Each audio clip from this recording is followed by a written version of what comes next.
All right, guys, we're back with the Screen Team right here on KWOC. And of course, we're all about movie reviews here on the Screen Team. We do everything from our own personal picks, where we pick movies that we love from back in the day. We do a lot of reviews on movies that are new to DVD, but we also do a lot of reviews that are out in theaters right now. And one of the reviews we're getting ready to do for you now is a movie called Doctor Strange. This is Marvel's next big entry into the Marvel Cinematic Universe, and here to review the film with us is Michael Bowling. Michael, how are you today, man? I'm doing great, Chris. How are you doing? Doing wonderful. Let's talk about Doctor Strange. Let's get right to it, man. Were you a fan or were you not a fan of this movie? I was a huge fan of this movie. All right, so it gives big gold stars with Michael Bowling. Doctor Strange was good. Can you give us a little insight on maybe the story of the film? Doctor Strange, he's just a regular guy to begin with, correct? Yes, he's a neurosurgeon named Dr. Stephen Strange. He's one of the few characters in Marvel who doesn't have technically a superhero moniker. He just goes by his name, Doctor Strange. But he starts off as a neurosurgeon. He gets in this accident that pretty much hinders his ability to work anymore. And so he's desperate and goes on search for anything that'll help him out. And it leads him to bed, where he finds these people who, without giving too much of the story away, give him magical powers. They give him magical powers. And what do these magical powers do? I mean, can he shoot laser beams out of his eyes? I mean, what kind of things can he do? Not quite, but he can conjure weapons, can shields, he can teleport, he can bend reality in a way. It's a very trippy movie. Like, if you watch it in 3D, I can imagine it giving you a headache, especially at first. But, it's the visual effects in this movie are the best I've ever seen in any Marvel movie. And it all has to do with their powers as sorcerers. So did you get to see the movie in 3D? No, I did not. After going to Disney World a couple years ago, 3D just isn't the same for me anymore. Okay, let's talk about the visuals a little bit more, because I didn't get a chance to see the movie yet. I've seen all the Marvel films except for this one, but when I saw the trailer for it, it looked a lot like Marvel's version of Inception. Just very, like you said, very trippy. Kinda, yeah. A lot of different worlds going on. Reality is kind of skewed. Is that what we kind of expect in this movie? Yes, not the whole movie. There are set pieces in which this goes on, it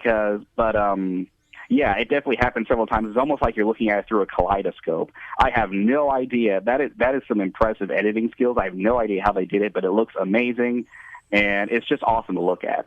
Okay, so let's talk about our main actor. Doctor Strange is played by Benedict Cumberbatch, which I know you are a huge fan of him. I love him too. How did he do in this role? He did not disappoint. He never does, but he exceeded expectations in this movie. He was great. Other people in the cast include Chiwetel Ejiofor, who played Mordo. Is he an ally of Benedict in this film? Yes, he's a supporting character. Okay. Rachel McAdams. Is she like a sorceress, or is she like a regular human being in this movie?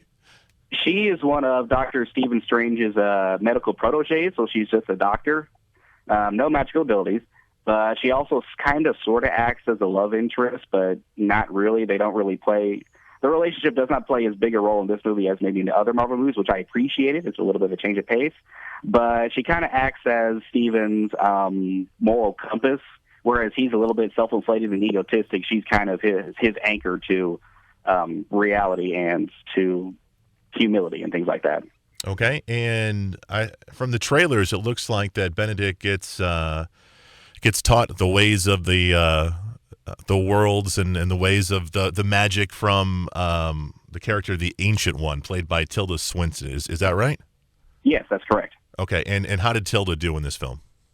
Tilda did great. I don't know if I can't list a movie in which I've seen her before. I probably have, but I can't list them off right now. But she did very well, because the Ancient One is actually in the comics is a dude. So, but for this role, they kind of made him androgynous in a way to where gender doesn't really matter.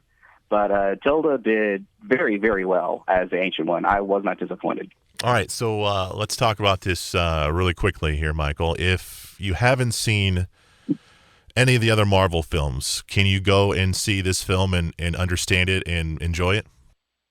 Oh yeah, definitely. There's a subtle name drop every now and then, and of course there's one after credit scene that ties in with the event with the Avengers and things like that.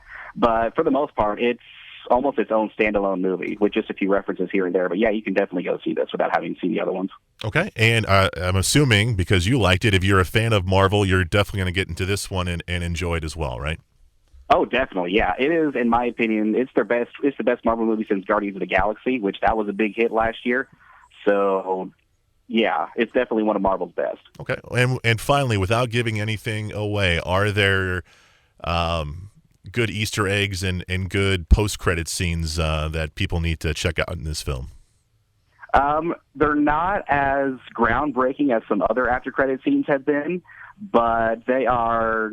There are two of them. That's one thing I want people to know. There are two after-credit scenes. One like halfway through the credits, and one at the very end.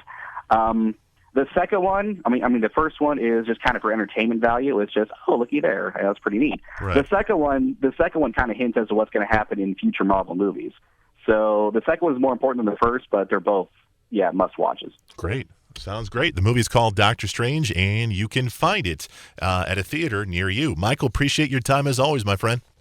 Hey, thanks a lot for having me, Chris. I appreciate it. All right, coming up after the break, we're going to review the sequel to Independence Day. It's Independence Day Resurgence. It's next right here on KWOC.